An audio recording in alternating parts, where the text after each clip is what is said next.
একজন সহকর্মীর চাঁদাবাজির আমরা খবর পেয়েছি, আমরা আরো বক্তব্য পেয়েছি। আমার নিজের অন্য দলের চাঁদাবাজ যদি কেউ হয়ে থাকে তাহলে আপনারা তাকে ধরে থানায় দিয়ে আসবেন, আর আমার দলের চাঁদাবাজ যদি হয়ে থাকে তাকে আগে নিজের আপ্যায়ন করবেন, তারপরে থানায় দিয়ে আসবেন। এই 20টা চাঁদাবাজ আমাদের আশেপাশে এখন হচ্ছে, অনেক তেলবাজ জড়ো হয়েছে।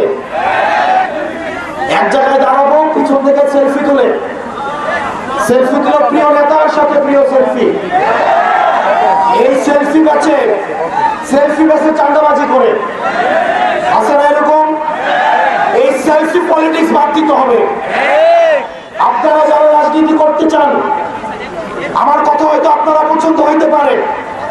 একজন সৎ মানুষ যদি আমাদের ঘৃণা করে, একজন সৎ মানুষের ঘৃণা আর 100 অসৎ মানুষের ভালোবাসার থেকে আমার একজন সৎ মানুষের ঘৃণাটাই বেশি উত্তম। এই সেলফি বক্স থেকে, এই ফুটেজ খুরদের থেকে আমাদেরকে দূরে থাকতে হবে। অনেক সময় দেখা যায় আমরা নিজেরাও চিনি না, পাশে আসে রাস্তা দিয়ে হাঁটি, সেলফি তোলে, আমার নাকি একান্ত কর্মী, প্রিয় নেতার সাথে ওর সাথে নাকি আমার কমিটি নিয়ে আলোচনা হয়েছে। এই জিনিসগুলো থেকে বের হয়ে আসতে হবে। মনে আছে আন্দোলনের সময় বলছিলাম, আমাদেরকে যখন হাসিনা বলতো বিকল্প নাকি খুঁজে পাওয়া যায় না, তখন আমরা বলছিলাম আমরাই বিকল্প। আপনার কর্মী না, নেতার পিছনে ঘুরে লাভ নাই, নিজে নেতা হয়ে উঠতে হবে। মনে রাখতে হবে, আমাদের দেশে যেটা হয় ধ্রুব সত্য, নেতার ছেলে এসে নেতা হয়, কর্মী সবসময় কর্মী থেকে যায়। মনে রাখতে হবে, যুগ অনেক পরিবর্তন হয়েছে, মানুষ এগুলো পছন্দ করে না। এই বাইক শোটা মানুষ পছন্দ করে না। আপনি হচ্ছে ব্যবসায়ীদের চিহ্ন করে টাকা পয়সা নেবেন, হচ্ছে চাঁদা তুলবেন, এগুলো মানুষ পছন্দ করে না।